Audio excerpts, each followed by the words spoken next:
जिंदगी एक पहिए की तरह है जो घूमता रहता है। चीज़ें जहाँ से शुरू होती हैं वहाँ पर आके थम जाती है।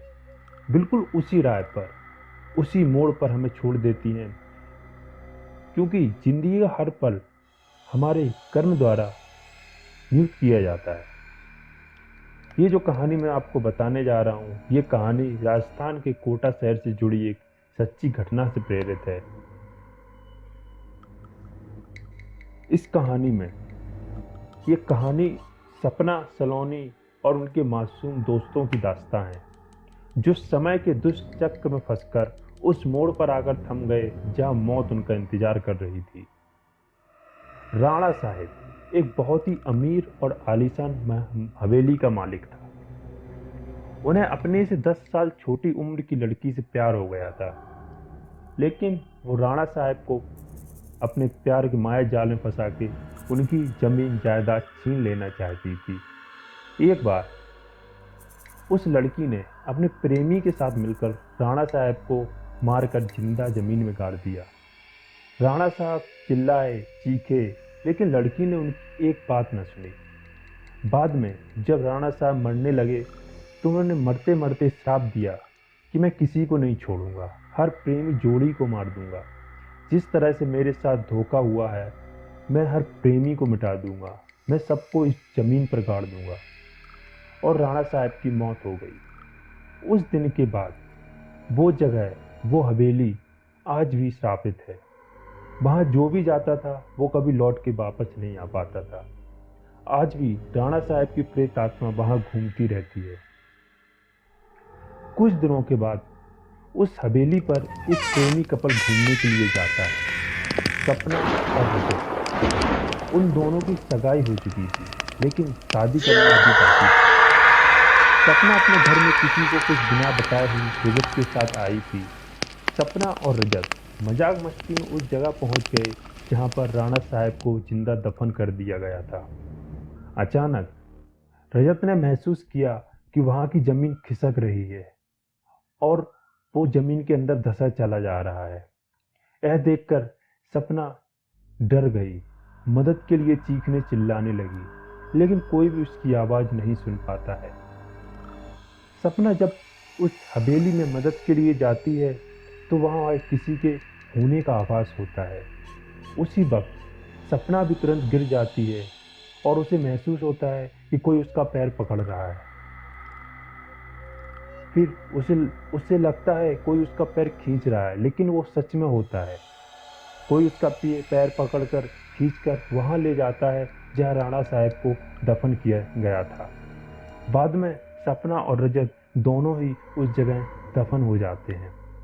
कुछ दिन बाद जब सपना अपने घर नहीं पहुंचती है, तब उसकी बहन सलोनी अपने पति समीर और कुछ मित्रों के साथ उसे ढूंढते ढूंढते उस हवेली पर पहुंच जाते हैं। समीर एक पैरानॉर्मल एक्टिविटी का एक्सपर्ट है। जब वो उस हवेली पर पहुंचता है तब समीर को पता चलता है कि यहाँ किसी बुरी आत्मा का वास है। उसने सबको सूचित कर दिया। उसी रात उन सभी के साथ कुछ अजीबोगरीब घटनाएं होने लगती हैं, जैसे नल में से पानी टपकने लगता है, उनके अपने अपने बेडरूम में मिट्टी का आ जाना, रूम की खिड़की का अपने आप खुलना, अपने आप हिलने लगना, अचानक किसी के रोने की आवाज़ का सुनाई देना। यह सब देखकर सभी डर जाते हैं। तो उन लोगों में से एक उस हवेली से भागने की कोशिश करता है, लेकिन राणा साहब की आत्मा उसे भी वहीं दफन कर देती है। दूसरे दिन जब वो लोग जागते हैं तो उन लोगों को पता चलता है कि उनका एक साथी गायब है। तब वो और भी डर जाते हैं, लेकिन समीर बताता है कि हमें यहाँ से बाहर निकलना है, तो हमें उस आत्मा को बुलाना होगा, उनसे पूछना होगा कि आखिर वो चाहती क्या है। डर के मारे सभी लोगों ने समीर की बात मान ली और आत्मा को बुलाने के लिए तैयार हो गए। समीर ने एक रूम में सारी तैयारियां कर ली और बताया कि जब तक हम उस आत्मा से पूरी जानकारी नहीं ले लेते, तब तक कोई भी इस रूम से बाहर नहीं जाएगा, और कुछ भी हो जाए कोई भी किसी का हाथ नहीं छोड़ेगा। समीर ने तंत्र मंत्र से आत्मा को बुलाना शुरू किया। कुछ ही देर बाद तेज पवन और बिजली के साथ राणा साहब की आत्मा एक रूम में आ गई। समीर ने उस आत्मा से कहा कि आखिर तुम चाहते क्या हो, तो क्यों लोगों को मार रहे हो, कौन हो तुम? राणा साहब की आत्मा ने कहा, निकल जाओ यहाँ से, मैं किसी को नहीं छोड़ूंगा, सबको मार डालूंगा, जो भी यहाँ आया है सबको मार दूंगा। इतना कहकर वो आत्मा वहां से चली गई। वो लोग बाद में सपना की आत्मा को बुलाना शुरू किया। जब सपना की आत्मा वहां पर आई तो उन्होंने उससे पूछा कि आखिर उनके साथ हुआ क्या था।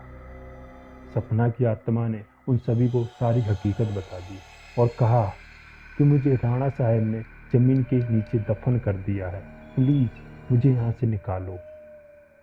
सलोनी ने अपनी बहन की से पूछा, राणा साहब की आत्मा को कैसे मारा जाए? सपना ने बताया कि जहाँ राणा साहब को दफनाया गया है वहाँ पास में ही माता जी का एक त्रिशूल है। उस त्रिशूल से राणा साहब की आत्मा पर वार करो तो वह मर जाएगी और हम सभी और ये महल उनकी चंगुल से बचाया जा सकता है। इतना कहकर सपना की आत्मा वहाँ से चली जाती है। समीर और सलोनी और उनके बाकी दोस्त तुरंत वहाँ पर जाते हैं जहाँ पर राणा साहब को दफनाया गया था। राणा साहब की आत्मा उन सभी को त्रिशूल के पास जाने के लिए बहुत रोकती है, लेकिन कैसे भी करके सलोनी उस त्रिशूल तक पहुँच गई और उस त्रिशूल से राणा साहब की आत्मा पर वार किया। कुछ ही देर बाद राणा साहब और उनके साथ वो सभी आत्माएं मुक्त हो गईं जिन्हें राणा साहब ने वहां दफनाया था।